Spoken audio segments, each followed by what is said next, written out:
Hi. So, somehow, by the grace of God, I was able to get an interview with the writer and story supervisor of the Bravoman webcomics and web series. And yeah, this is the recording of that interview. And yeah, I will definitely be using this in the Bravoman video essay I have in the works. I'm currently working on, I'm currently working on writing for the comics, and I once I get that done, I'm still figuring out how I'm gonna tackle like the different arcs and all that, and how I'm going to um, just write that part. But I already got how I'm gonna write the web series. I'm gonna do full retrospective on the web series, and then I'm gonna rank every episode. I might rank the arcs for the web comics, and then and then I'm gonna tackle the Lost Media game, and then I'm gonna tackle the secret surprise. I don't know if it's actually gonna be a secret if you actually watch this video in the Bravo Man reaction video. So yeah, I think that's all. I'm also streaming now a lot more. I'm trying to do it daily, but I might not do it tonight. Um, and tonight, I mean by April 12th. I'm not really feeling it tonight. But hopefully I might. I don't know. Well, anyway, sorry, I'm rambling, but anyways, enjoy the video or interview. I mean, bye. Hello. Hi. Hello. Hi. Oh, I gotta fix some things here. Hi. Nice to meet you. You too. I can use headphones if my audio is not good or Oh anything. no, it's Right now, fine. I just had to turn my thing down. My bad. That was sorry. uh, anyways, hi.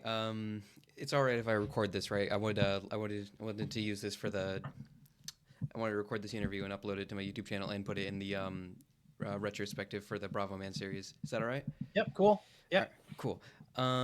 So if you could go ahead and just introduce yourself. Hey, I'm Matt Moylan. I'm currently director of publishing at Udon Entertainment, and I was also the writer for the Bravoman comics back when we did that. I also got in my notes here that you were also the story supervisor for the Bravo Man web series. What was that like? Oh yeah, so yeah, I was. I mean, that I guess that's what I got credit. I was story supervisor on the Bravoman animated series, but I wrote 9 out of the 12 episodes, and I rewrote another of the of the episodes. So I wrote most of them. But no, that was super fun. We did some of them are adaptations of comic strips or comic stories, and a few of them were original ones we made just for the animated series. That was great. We got to work with a bunch of great voice actors like Rob Paulson and D. Bradley Baker and Romy Dames and who was Bravo Woman? Jennifer Hale was Bravo Woman. So so those four people did all the voices in the whole animated series. Yeah, yeah. That's it was a surprise that you actually got Rob Paulson because I didn't know this until looking it up. But I noticed that he's the voice of Carl Weezer from Jimmy Neutron, which was a big Yeah. surprise. He's been in a lot of things, and I didn't know that. And Oh just yeah, a million things. Actually, Rob's son Ash was an editor on the Shifty Look comics, oh, so that's that's cool. the connection of how he ended up working on Bravo Man. Huh? And I think it was the first. They've done a bunch of other stuff since then. I think it was the first time they got to work together on a project. So I know it was really cool for Ash. Yeah. Um, but yeah, so Rob's done. He's best known for the voice of Raphael and Ninja Turtles and Donatello and the other Ninja Turtles. And I asked him to do uh, a voice kind of similar to like Arthur from The Tick. He was not the original voice of Arthur, but he took over the role at some point. And he's like, "Oh, that's great. That's like really easy on my voice. It's not a hard voice for me to do." So speaking of voice actors, in episode 8, did you write the part where like Bravo Man talks to his Rob Paulson self? Yes, for sure.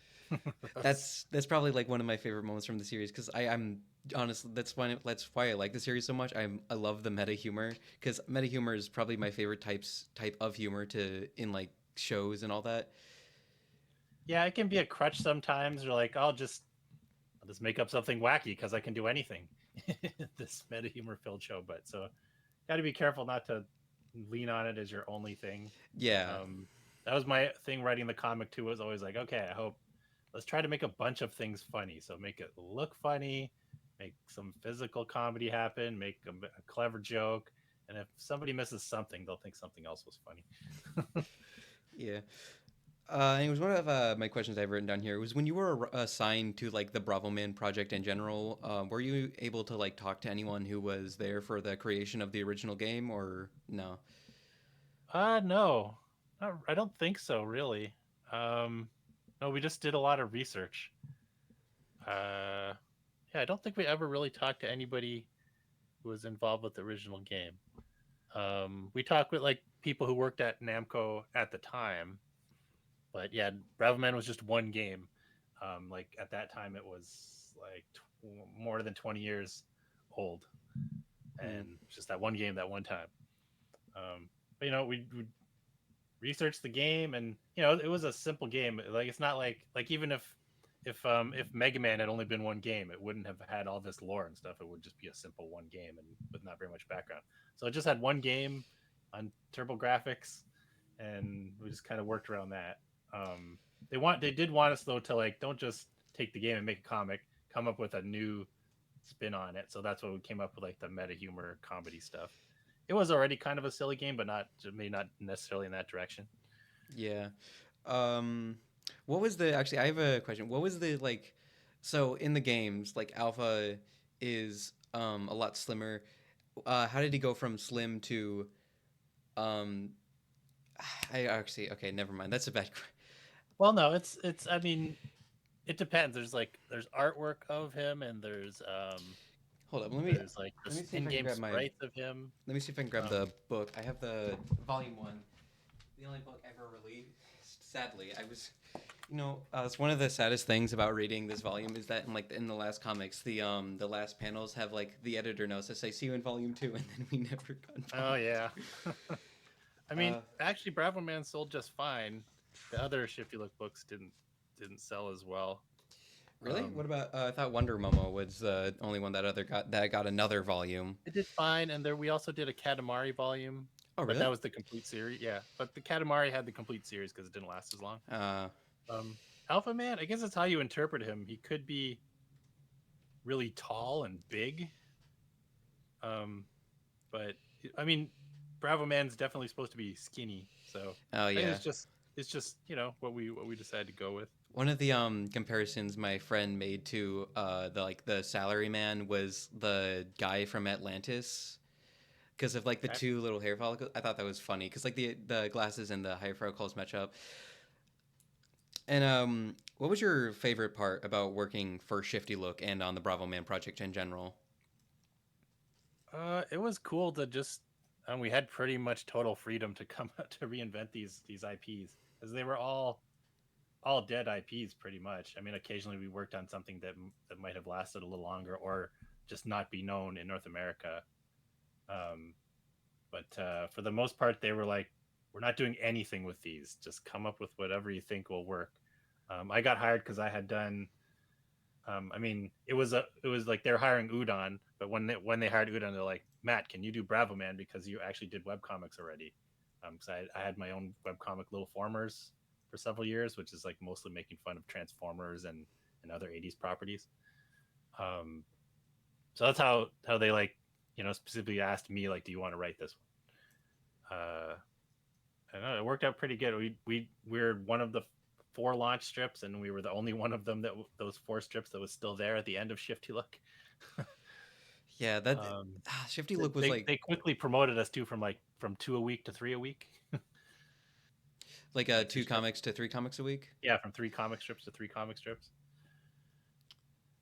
Um, like that's just also Shifty Look was like just like such a cool idea in general, just to like take things that nobody was doing with and just letting like a bunch of artists and writers do cool and creative things with it, and that was I'm just really I just think that's amazing. That's something that they would just decide to do that. It sucks that it ended up not doing well. Like because Well, I I think, I mean, it's not that it didn't do well. If they had problems, they didn't sort of stick to their original plan. The original idea was just, okay, like Namco was like, okay, you guys make some web comics, and if some of them get popular, or we just like what you've done with IP, maybe we'll make some games off of them, see how it goes. And kind of shifted to shifted shifted to Shifty Look. It was just supposed to be Shifty Look just made the comics, and then Namco, like core Namco Bandai, would make any games. But at some point, Shifty Look decided to take up making the games, and having never made a game before, and um, they all kind of financially flopped.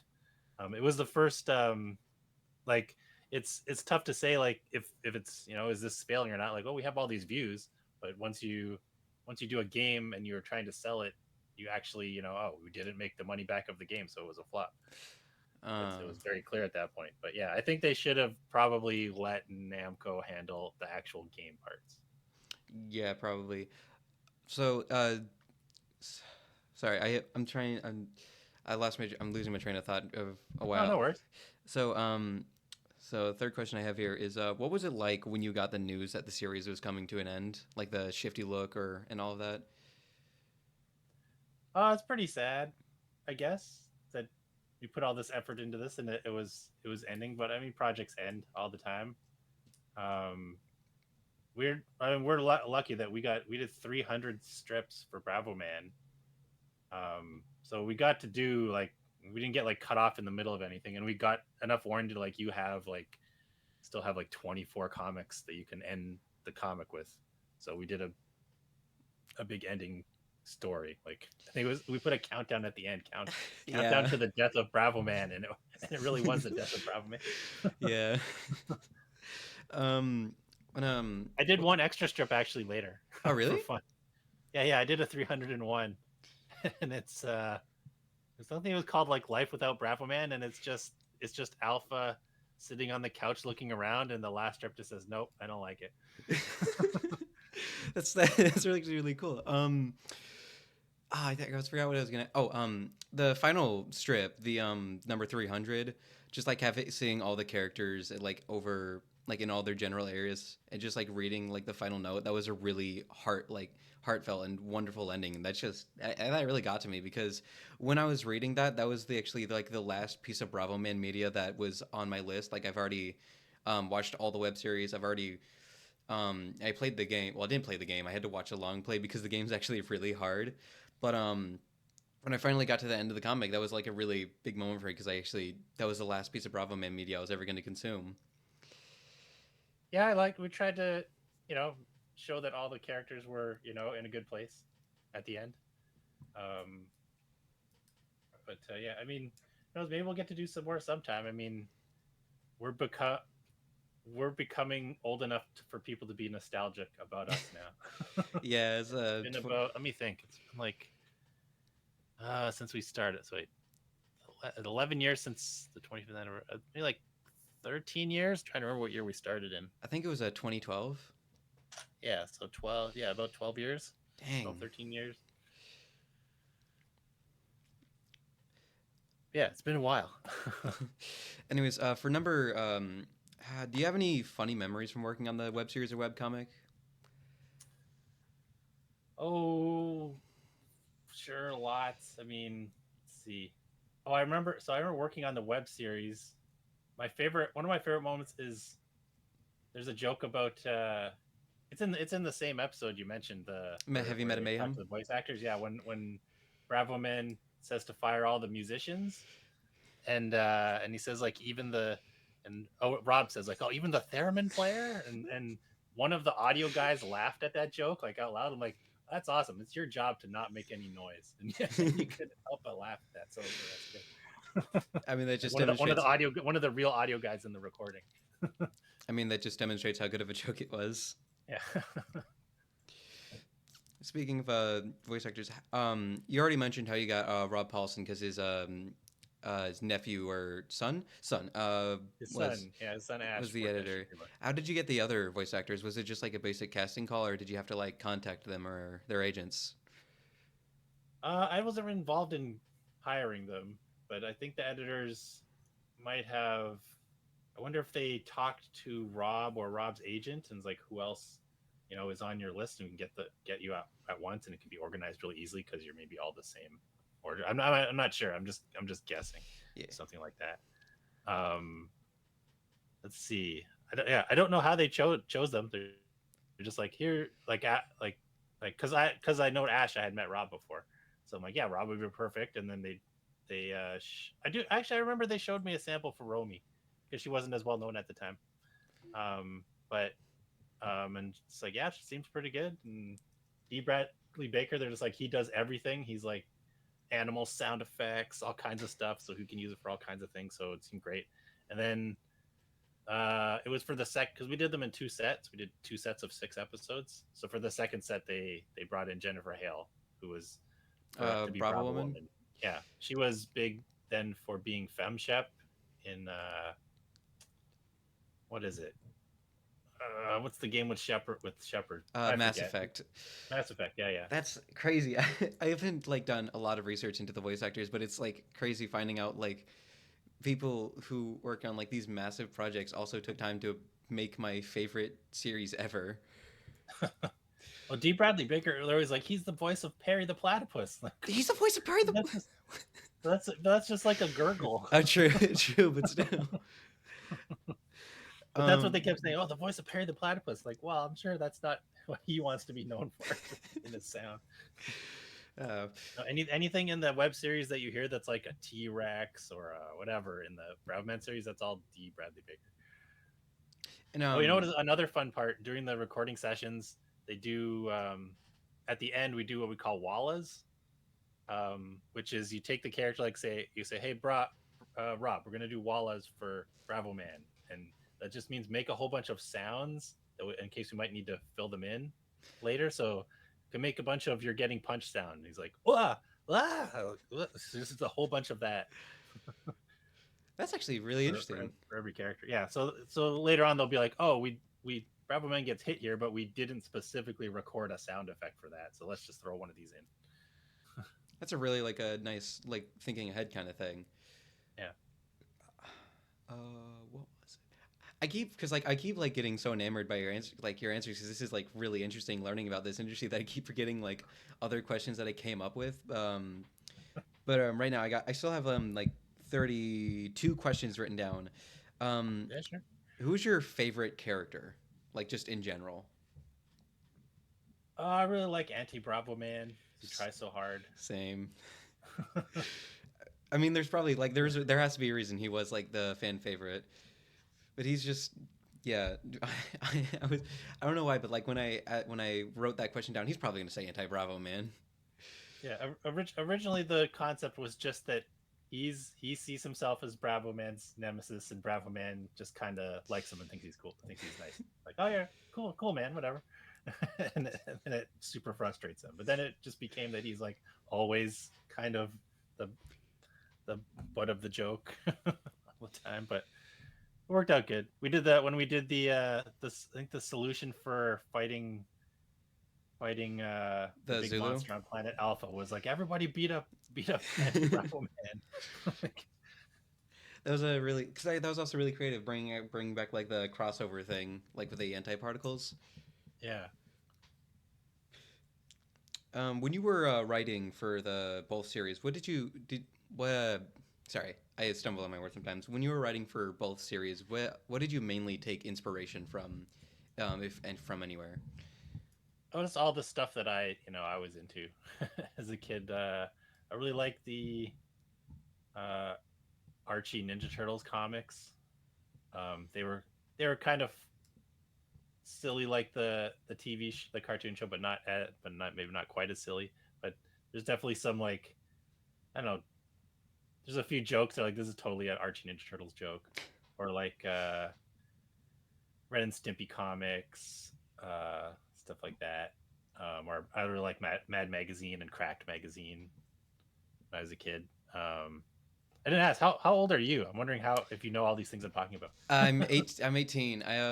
Oh gosh. Yeah, no, because like I picked up the book when I was like I think like 11 or 12, and I've been obsessed with Bravo Man ever since. And this is like the first Oh, time I've okay. actually like trying to like make something of this obsession.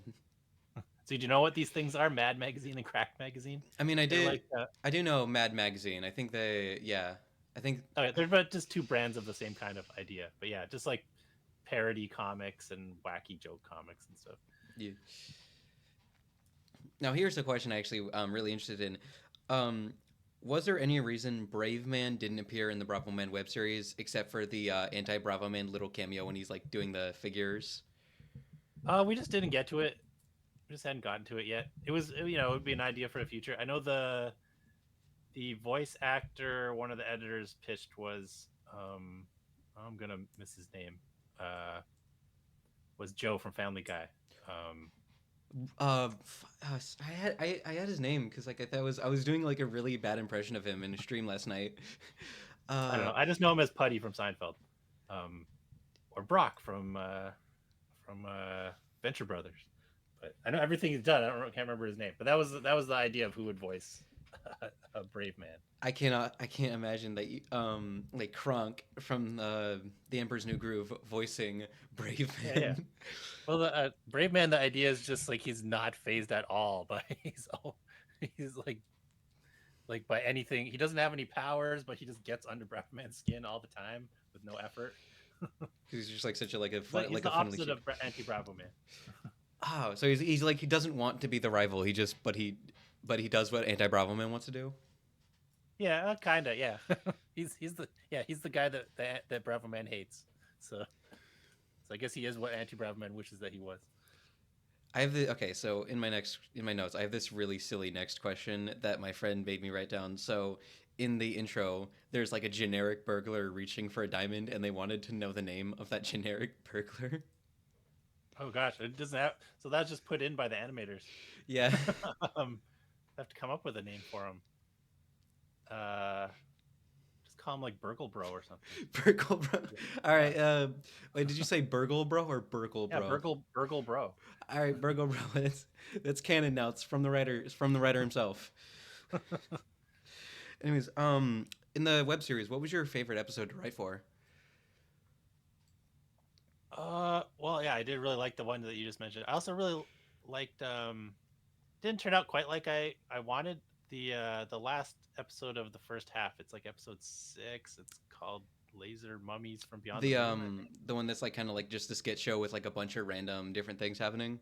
Yeah. So they kind of edited it like a Robot Chicken episode, which it was more the idea was supposed to be this is previously on Bravo Man. Like when you have like a previously Oh recap at the beginning of yeah. a show, but it lasted for the whole episode was the idea. But yeah, they edited it more as a random sketch thing.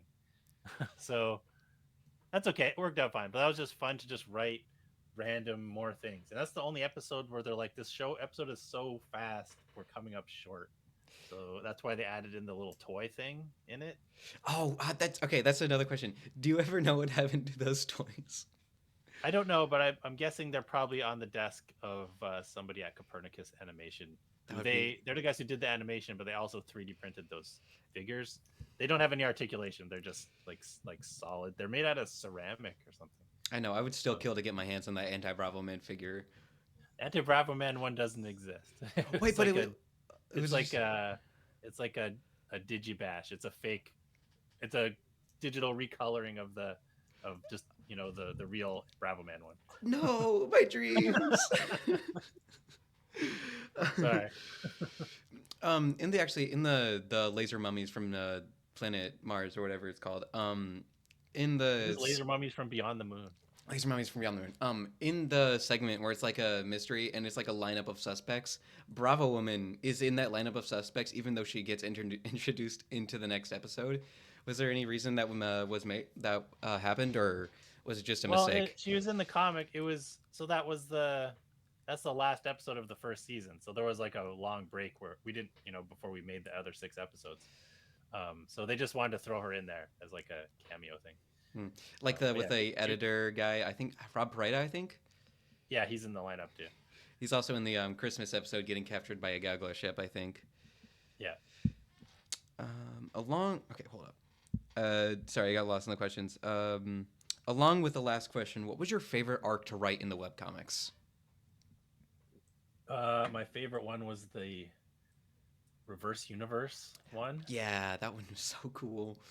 I thought it was a clever thing that it was actually anti Bravo Man the whole time. That was cool. Like Reverse Anti-Bravoman. That's such a cool character name. Yeah. We have Anti-Bravoman and like Reverse Anti-Bravoman. Originally, we were thinking like, oh, maybe Anti-Bravoman came from this whole anti-universe, and like, no, let's just make he has an opposite version too. Um, man, everybody has something on their face. Was like part of the Yeah. because I loved.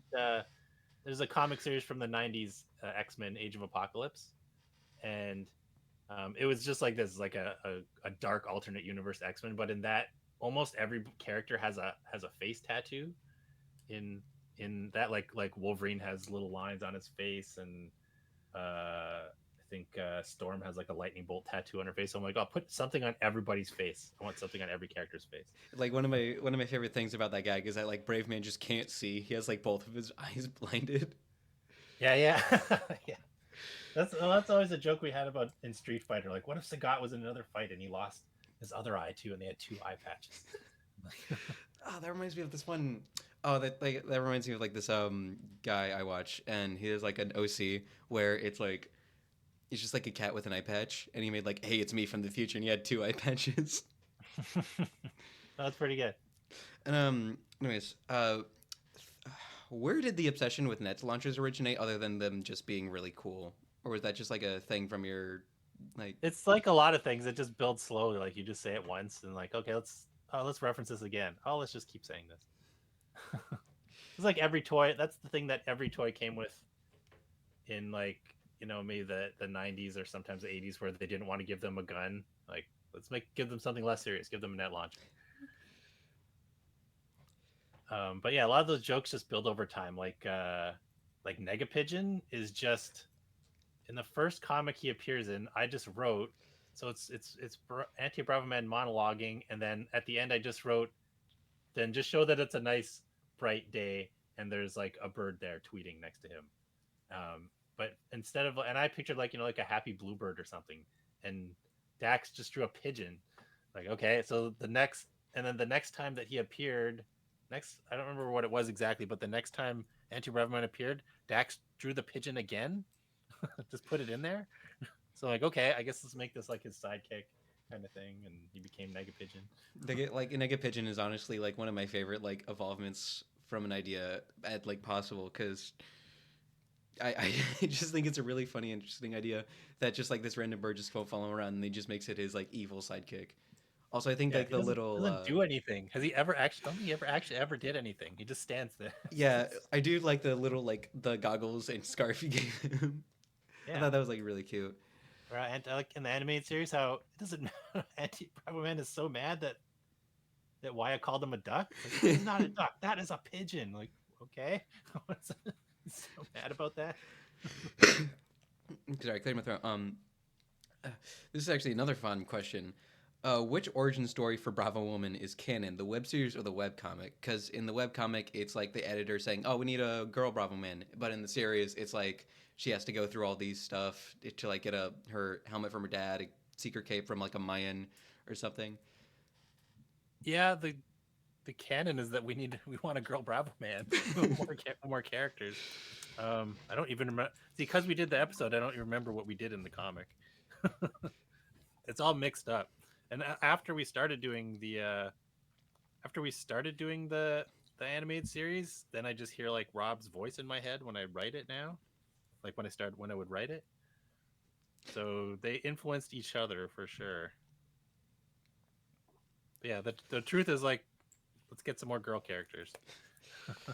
Waihime's and like Bravo Woman's like comic together when they're fighting is probably like one of my favorite comics because of like the Bechdel test joke, and he's like, "Man, her meta humor is funnier than yours."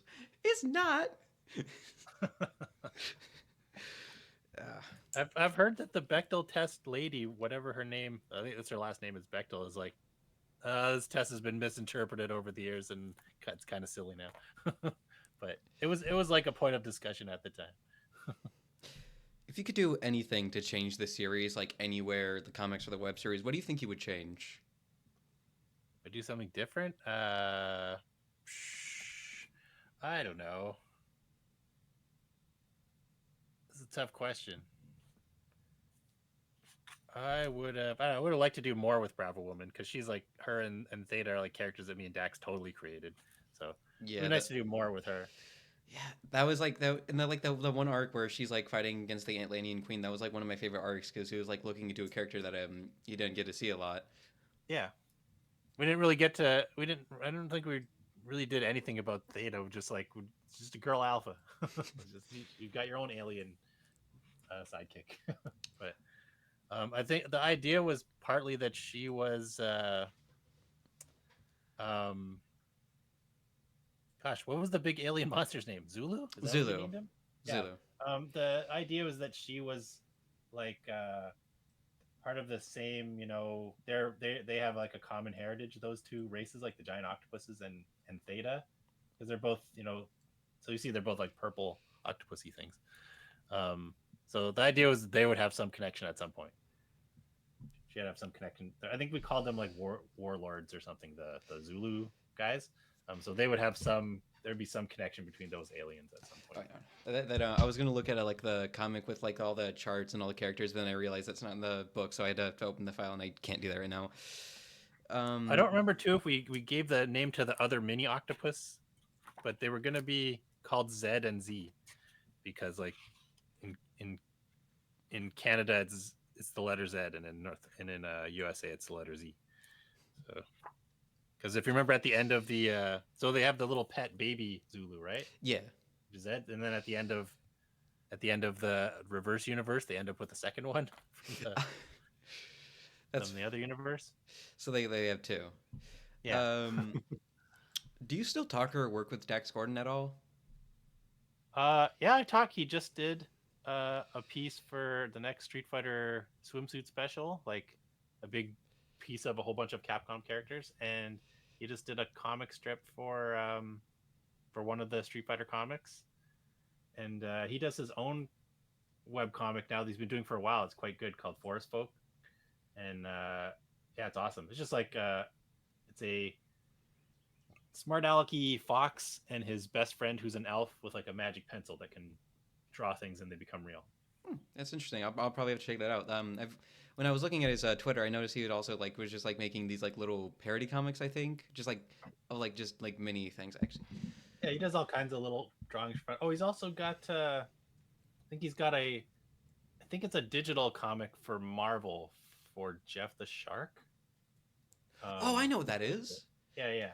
He did the art for that, or is he Uh, doing an art for a new not one? not like I don't think like all the time, but recently he just did. They announced something he was working on with Jeff the Shark. That's cool. Um, Um. Okay. So sorry. I don't know which one I want to ask next. Where do you think a season 2 would have gone if you were able to with the web series? did more definitely. So yeah, for sure, bring in Brave Man. Um, what else did we not do? Uh, we never did Pistol Daimyo. Oh He yeah, was he was supposed to be kind of just like kind of an annoying fan, like he's supposed to be a villain, but actually he's just like, oh, keep telling me, are my drawings really good and stuff like that. and So, also like the basket head and the camo ninja. Those are actually like one of my two oh yeah, I favorite really like underrated those characters. guys.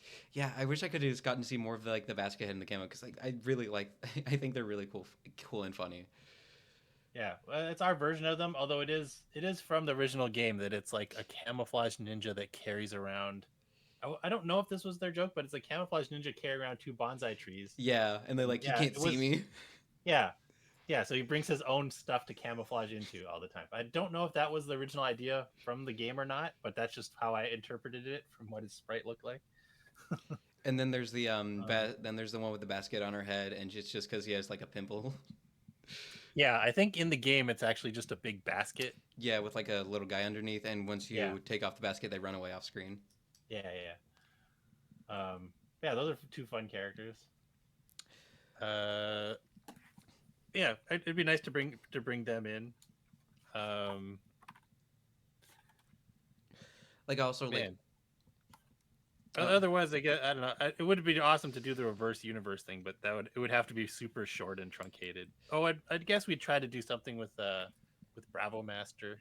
That was a cool thing. Bravo It's a Master. cool Hold up. Bravo Master is the combined form. Oh yeah, sorry. God, I gotta research my lore more.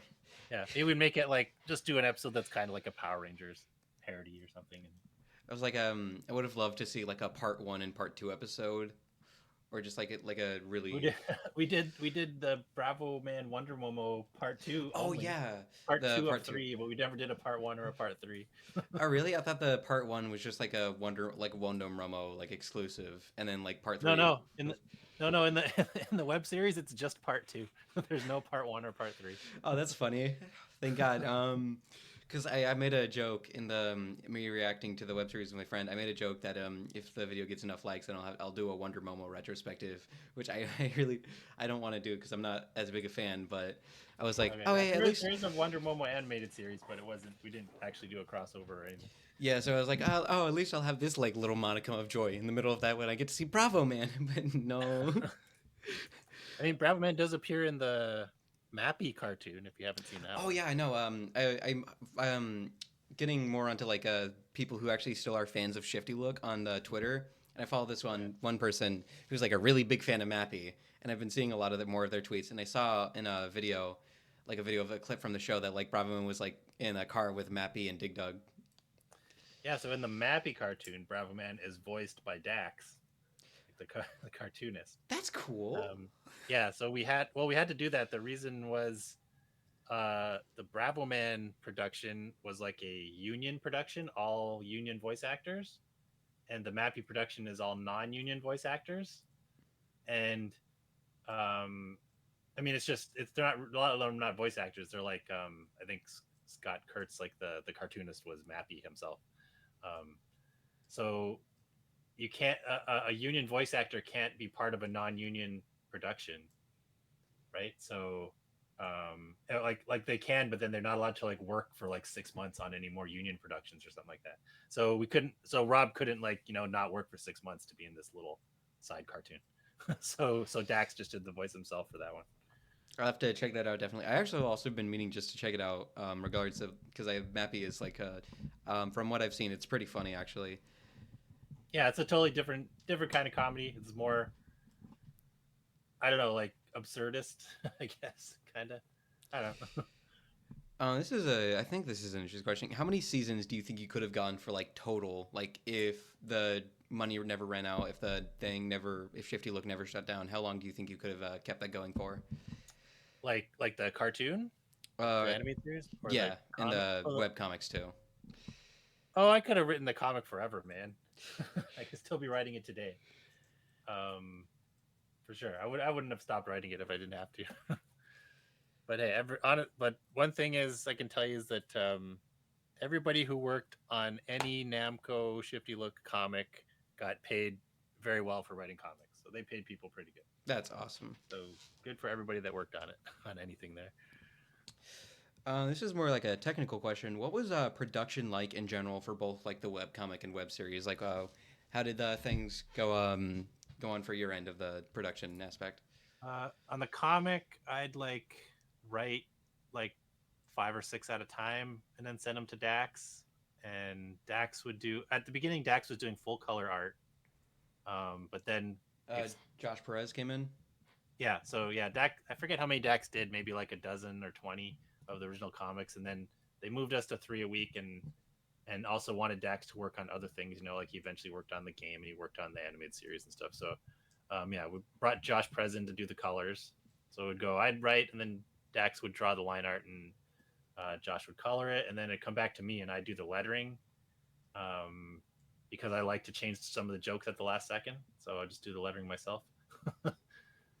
Yeah, and then we'd send them over to Shifty Look for the website for them to post them up. That's pretty much how it went on the comics. The animated series, I mean, uh, we went to, it's called LA Studios. It's a voice recording studio in Los Angeles, and we did. It was, let me think now. I think it was just one day. Was it one day or 2 days? It's either 1 or 2 days to do all the voice recording for 6 episodes, and then we pass it on to Copernicus Animation in Nova Scotia. They're the guys who did They were right after Bravoman. They worked on Teen Titans Go. Really? Yeah. Wow.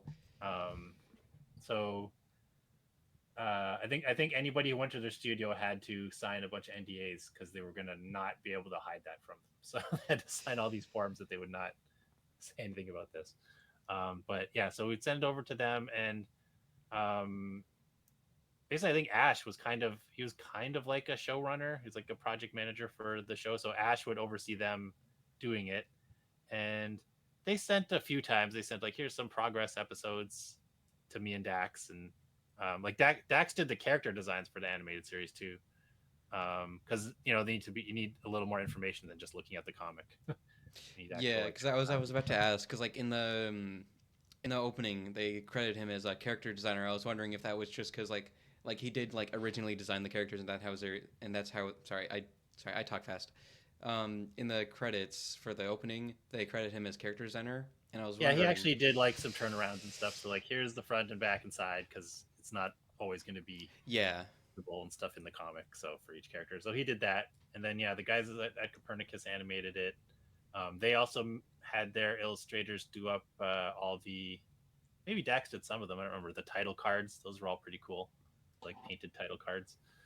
And there was usually I think a day like mid animation on both runs where they at least got Rob back to do some fill in things like, oh, we need an extra of this and that.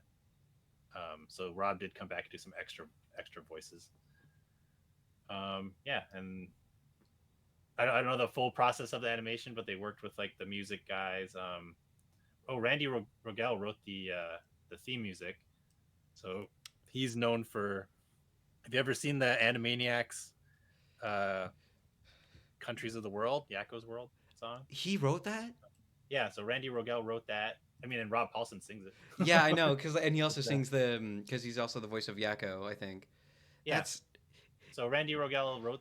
He's the guy who wrote that. He wrote a lot of songs for Animaniacs, but he wrote the Bravoman theme music, and then end the end music was by a group called Area 11. oh yeah, Like the the Area end credits 11. music. I love that. I love the ending credits so much because, like, in the reaction video I did, I sing it every single time that we finish an episode because I don't know why, but it goes so hard because it's also just like kind of like my taste in music because I do like really like electric guitar and a lot of that. But that was yeah, I love that song. Yeah. They used another song of theirs on the end credits for the very last episode. It's not written for Bravoman, but they just used one of their Yeah, songs. I know that song still kind of gets to me because it's I don't know, it just gets to me. Um, I do like that end joke at the end of that last episode where they're like, let's play the old Bravoman game. Well, awesome. And they're like, this game sucks. it's an acquired taste. Also, actually, real quick, at like the very end of the episode, there's just like a bunch of like it's just like off a man making like weird noise, like whoa, whoa, what was that? Oh, I think that's probably like The a Waloose, chunk of the thing I said, like Wallace, where they just make a bunch of sounds. and they just like Like I have like an hour of sounds of all the Bravoman characters. I'm just doing random sounds. who was your favorite character to like take from the game and put like into the comics for an arc? Uh, yeah, I don't know. Of all the wacky characters, let me think now. I'm gonna look at the Bravoman poster. See who's on here. I like the giant robot, attack bomber robot, and all the jokes we did with him because I like drawing robots. Yeah, I was. There's also a Zortan, which I think he's my Zortan. He's like my favorite because of that actually that is one of my most remembered comics because I remember the Zortan comic where he flips to 2D and Yeah, yeah. he attacks him by attacking through the panels. That's like when I forgot the name of this series because like there was like a long period of time when I forgot the name of Bravo Man, but I knew what it was. That was like the one comic I remembered. It was just like a character attacking a character behind them in another panel. That yeah, I think I love the Zortan. I think there's a line too where like at the end, Bravoman's like, "Hey, thanks." He says something like, "Thanks." Thanks, future Oh, me. oh no, he says, "Thanks, future me," and then the future something like, "No problem. I was once like you." Yeah. Like, oh, you were just a panel ago. Who was the easiest character to write for? Like the easiest to like conceptualize. I mean, you can write an anti-Bravoman comic really easy. So whatever situation, just have something bad happen to Yeah. him. Doctor Bomb is the hardest to write because it's you have to make it weird and improper grammar, but all legible. He Yeah. still has to make sense. And we actually found that out in the voice recording that like his his lines took up way more time than everybody else. So we tried to add in the second set to like, oh, let's not have him talk as much all the time because he just eats up time. That's why. Is that why he only appears in like 2 episodes? I think two Yeah, episodes. probably. Even though he's like his main nemesis. Oh no, 3 episodes. And I forgot the one where the League of Supervillains. Also, when we did the anti Bravo Man theme version of the theme music, in one of the episodes, one of the episodes is rather than the Bravo Oh Man yeah, theme, it's like anti it Bravo was Man. actually that's actually the last one. Yeah, yeah. So that was hard for D to do because he did like he's the voice of anti Bravo Man. So because yeah, like I actually so that's Randy Rogel wrote that song and wrote the lyrics, but I rewrote it for the anti Bravo Man version, and it's two extra syllables in the song that's supposed in the parts that's supposed to be it's 5 syllables now instead of 3. So it was hard to sing anti Bravo Man like all the time instead of just Bravo Man. I actually Bravo have a Man. question about that song. In the first verse, he's like Jet Black Toad from Toadu something. He's, I've he's jet black clad from toe to hand. Toad a hand. Okay, Yeah. I knew. I thought it was. I I heard thought it that was way like. because it rhymes that way. I thought it was either like hand or head, but I No, never. it's a hand. It's That's supposed to rhyme with anti Bravo Man. yeah. That was actually. I think I put that in the. Sorry, I keep mentioning the reaction video with. That's like the most recent like Bravo Man thing I worked on. But it's like at the end, I made that like that little outro, my outro music. Mm-hmm. So, like at the end, you just hear him singing the anti Bravo Man song, which was really cool. I Um, don't know why, but for some reason they didn't put the music in that version. Maybe they thought that's what it's supposed to be, but oh I don't yeah, know. and Or they just ran out of time. But I posted. I'll send you a link. I oh no, I've edited in seen the it. music section. I Okay, cool. yeah. Where did the idea for random character matchup come from? Oh, just a really fast idea. This we can do this super fast. Just pick characters and find out what happens. Actually, my number one favorite comic is the Benjamin and the Crow Demon. It's like if you spoke music cyborg and Crow Demon, this comic would actually be really funny. Yeah. Well, that's the same thing. Like, oh, that's really easy to write. I didn't have to write anything. So make up junk, and you don't know what the junks are. How did you go from writer for the webcomics to like story supervisor for the web series? Was it just like, oh, you did this, so let's just put Oh, you they just here? asked me just because I did it. Yeah. Um, yeah, it was just that. I don't know who else they would have possibly got. It's the same with like Mappy. They got Scott to do that because he was a web comic guy already, and they just asked me to do it just because I wrote the comics. What do you think was your least favorite arc, just like in general? Like when you could have like fleshed out a bit more, or you didn't enjoy writing as much? Uh, I flip through the book. I think there's any that I didn't really like.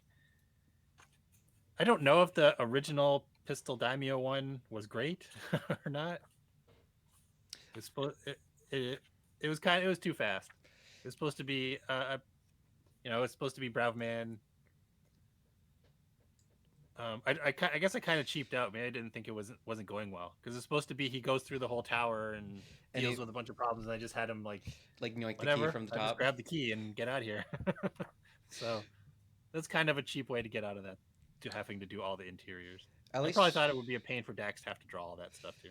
yeah, but at least when you're cheap, it's creative because like having like I have stretchy limbs. That's like my one superpower. Yeah. Um, I do like this. The do you remember the one comic that Whereas I'm like hoping it's funny where it's just the structure of a comic, but there's no actual jokes in it. The Oh, I know that one. it starts off like setup, punchline, punchline Obvious. tag, and like just showing this is like the basic structure of a comic. Yeah, that one was. I really like that one because this is just like that's also like the peak of meta humor. Yeah, yeah. And then there's also the one where like the drawings keep getting worse, where it's like, hey, we're using the secret history background, and he's like, colors go on, line art, and then it's just like the characters are gone. You can only see the Yeah. lettering.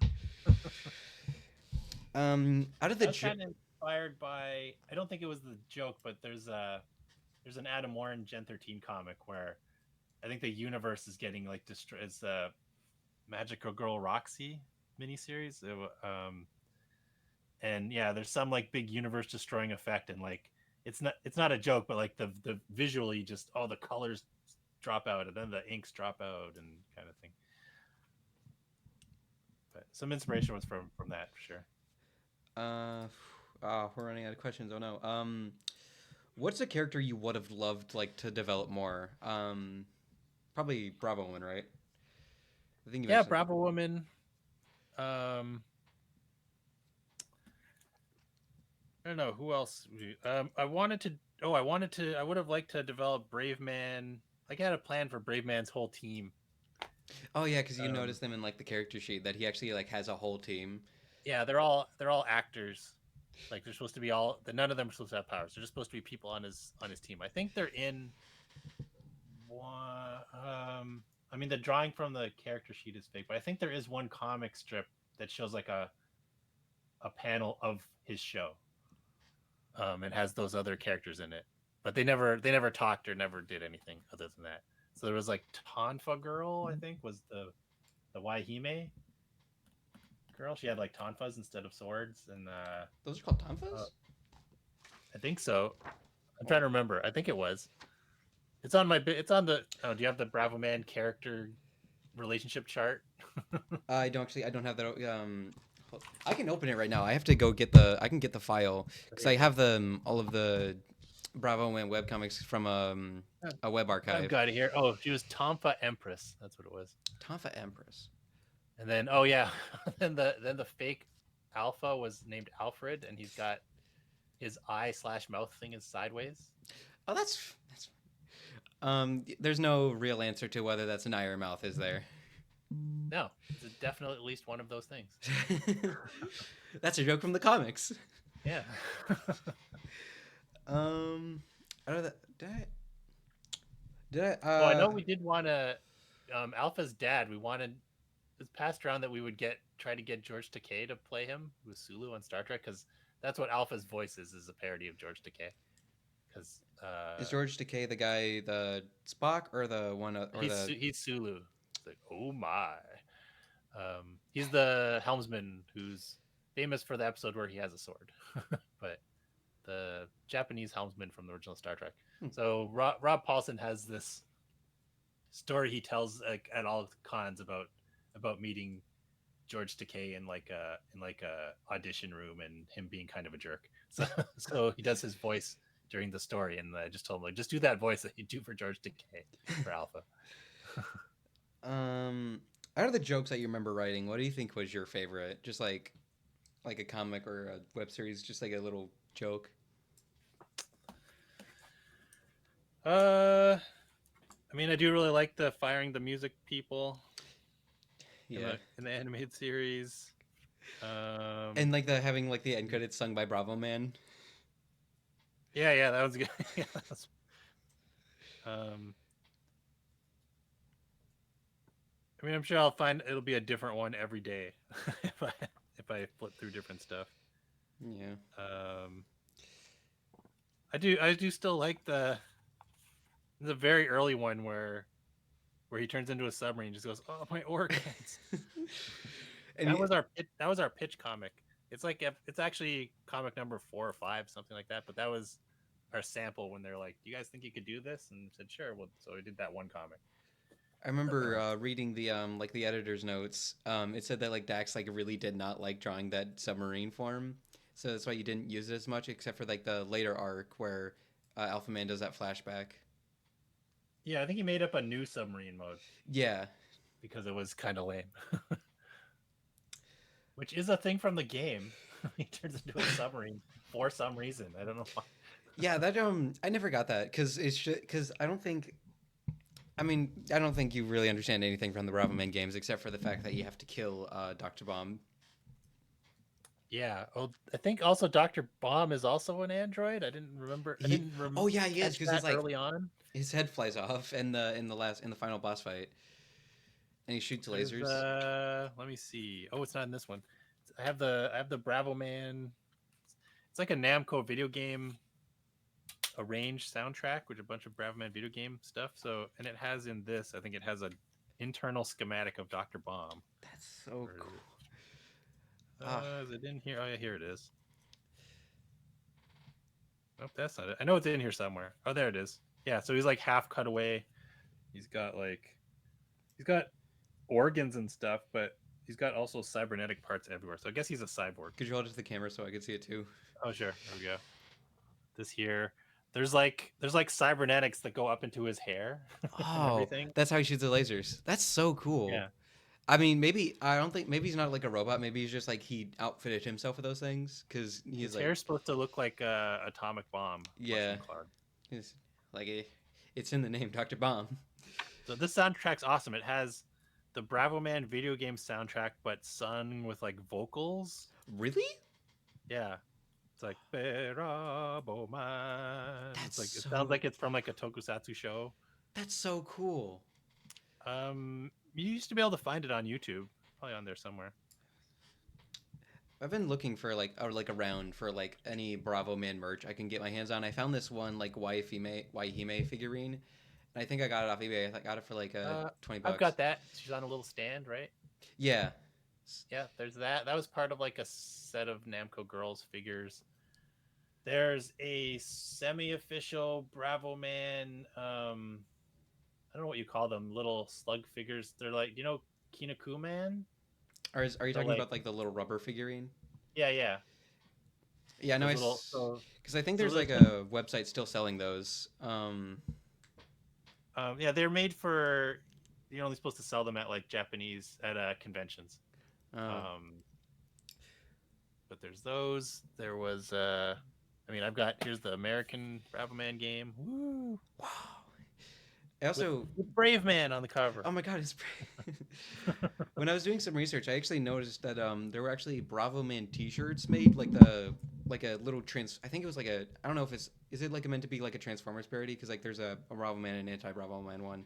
It reminds me of like the way. That one yeah there's I don't know if they did well. So we did the episode where we had the Bravo Man anti Bravo Man logo flip thing. I don't know if they made a shirt of that. Do you mean the one that's like half of each of them? I have the. I don't know. Like I It's can't do ha- my camera because it doesn't work, but it's like from Tokyo Otaku mode, anti Bravo Man logo T-shirt is what it's telling me.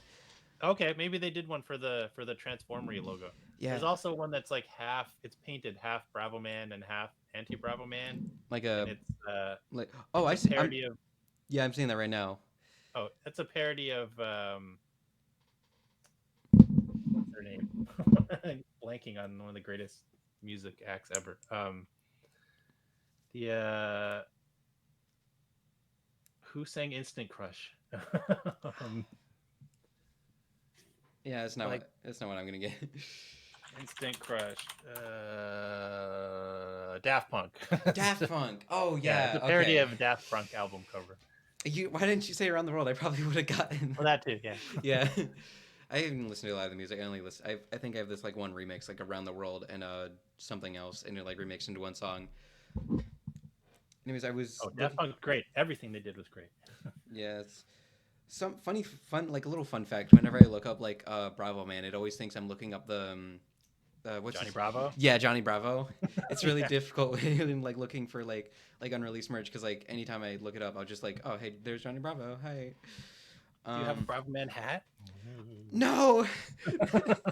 I that's so. Is that I grabbed what I've got and just brought over here. just Oh, so we did some posters and prints and stuff and did you get that from like um, the convention? I think there was a Bravo convention where Shifty Look took place. oh yeah, Shifty Look was at a bunch of conventions. We did one New York Comic Con where they set up a whole retro arcade thing, like a bunch of Namco arcade Yeah, machines. that is actually that's something I know of because I watched Shifty Look like retro like just a like a retrospective on the entire history of Shifty Look, and I think it was made by this guy called Imperials Inc.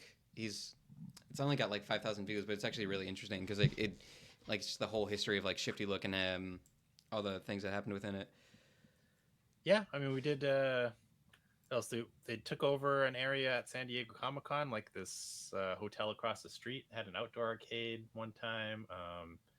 Flew us to England. We did a show in England one time. So yeah, did a bunch of convention stuff. When in the comics, there's this like little joke where Rob Paulson comes up on stage and says like "narf" into a mic and everyone applauds.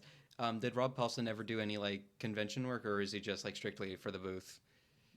Oh, he was at conventions with us now and then. I was on a couple panels with him just for that. He read that comic. I mean, that's to say there.